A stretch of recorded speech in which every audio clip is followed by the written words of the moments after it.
भारत में influenza virus H3N2 ने अपना प्रकोप दिखाना शुरू कर दिया है और इस वायरस से भारत में 2 लोगों की मौत भी हो गई है। बता दें, हरियाणा और कर्नाटक में एक व्यक्ति ने अपनी जान गंवाई है। देश में H3N2 वायरस के लगभग 90 मामले सामने आए हैं। इतना ही नहीं, H1N1 वायरस के भी 8 मामलों को दर्ज किया गया है।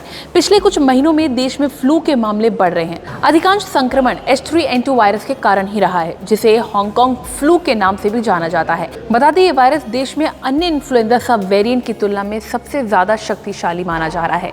भारत में अब तक केवल H3N2 और H1N1 संक्रमण का पता चला है। इन दोनों में ही कोविड जैसे लक्षण हैं, जिसने दुनिया भर में लाखों लोगों को संक्रमित किया है। महामारी के 2 साल बाद बढ़ते फ्लू के मामलों ने लोगों में चिंता पैदा कर दी है। चलिए जानते हैं हमारे हेल्थ एक्सपर्ट से कि क्या कहना है इस वायरस पर उनका और कैसे ये वायरस जो है बढ़ रहा है और इससे कैसे अपने आप को बचाया जा सकता है। देखिए, ये एक इन्फ्लुएंजा वायरस है। जैसे आज से 3 साल पहले हमारे देश में कोरोना वायरस आया था, ये इन्फ्लुएंजा वायरस है जो कि आज ही नहीं, कोरोना से पहले भी था और बाद में भी था। इसका H1N1 आपने सुना होगा, जिसको हम स्वाइन फ्लू कहते थे। तो जो ये वायरस है, ये पिछले 2-3 महीनों से हमारे देश में ज़्यादा चल रहा है और इसकी कुछ विशेषताएं हैं। हालांकि ये बिल्कुल भी डेंजरस अभी तक नहीं दिख रहा, एक्सेप्ट हमने कुछ जो डेथ अभी सुनी है। अदरवाइज ये आम लोगों में होता है, तेज बुखार होता है, खांसी जुकाम होता है, 5-7 दिन में मोस्टली सिम्टम्स डाउन चले जाते हैं। तो अब क्योंकि आजकल मीडिया के थ्रू लोगों को इन्फॉर्मेशन भी मिलती है और मीडिया के थ्रू कई बार लोग पैनिकी भी हो जाते हैं। तो आपके चैनल के माध्यम से आम लोगों को मैं बताना चाहूँगा, आपको ऐसी तकलीफ होती है तो पहले आप पैरास्टामोल लगा लीजिएगा। अगर पेशेंट नहीं ठीक होता है तो आप बड़े आराम से डॉक्टर को जाइएगा।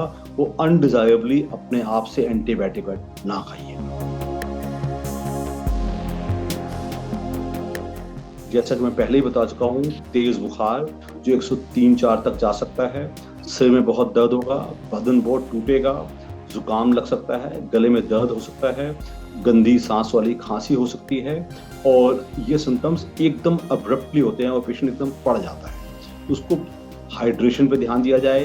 उसका हाइड्रेशन में सबसे बड़ा इलाज होता है पेशेंट को पानी ज़्यादा पिलाया जाए। पेशेंट चाहे गर्म पानी पिए चाहे ताज़ा पानी पिए, लेकिन दिन में कम से कम 3-3.5-4 लीटर पानी अवश्य पिए, एक अडल्ट आदमी। साथ में गले के लिए पेशेंट गार्गल्स कर सकता है, रात को खांसी के लिए स्टीम इनहेलेशन ले सकता है और अपने आप से सेल्फ मेडिकेशन ज़्यादा ना करके, अगर आपके एक सिम्टम्स एक आध दिन चलते हैं तो आप अपने फिजिशियन या फैमिली डॉक्टर के पास जाइएगा, जो आपको देख के अच्छी दवाइयाँ देगा, जिसमें डीकंजेस्टेंट्स या एंटीहिस्टामिनिक्स होते हैं या एंटीबायोटिक की ज़रूरत होगी तो दिया जाता है। जो एक गंदी आदत है लोगों की, अपने आप से एंटीबायोटिक खा लेते हैं कि डॉक्टर जाने की जरूरत ना पड़े, इन आदतों को हमें तोड़ना पड़ेगा। बचने का तो जैसे कि मैंने कहा कि जब हवा में वायरस है, ये जो इन्फेक्शंस होते हैं ये कम्युनिटी एक्वायर्ड होते हैं, कम्युनिटी में फैलते हैं। एक आदमी पार्टी में गया था, किसी एक आधे को था, उससे 2-4 को इकट्ठा हो गया। तो अगर आप कोई ऐसा है, कोई कांटेक्ट में है, तो बचने का एक तरीका कि आप उसके संपर्क में ना आएं और रेगुलरली अगर हम ये कोरोना प्रोटोकॉल फॉलो करें, जिसमें कि मास्क का इस्तेमाल, सोशल डिस्टेंसिंग, भीड़ भाड़ में ना जाना और हैंड सैनिटाइजेशन, अगर हम ऐसा करते हैं तो हम काफ़ी हद तक बच सकते हैं। कोरोना से मेलताल तो नहीं कहेंगे, जो कोरोना में भी आपने देखा होगा, कोरोना 4 वेव्स आई थी। जो पहली वेव थी थोड़ी खतरनाक थी, दूसरी वेव जो डेल्टा वाली थी वो बहुत ही खतरनाक थी। जो 3rd और 4th वेव्स आई हैं उनके वायरस थोड़े कमजोर वायरस थे। तो लेकिन इसका कोरोना से मुकाबला ना किया जाए, ये बेसिकली फ्लू या वायरल फीवर या इन्फ्लुएंजा जो कोरोना होने से पहले भी हमारे देश में होता था, तो इससे कोई बहुत ज़्यादा डरने की जरूरत नहीं है।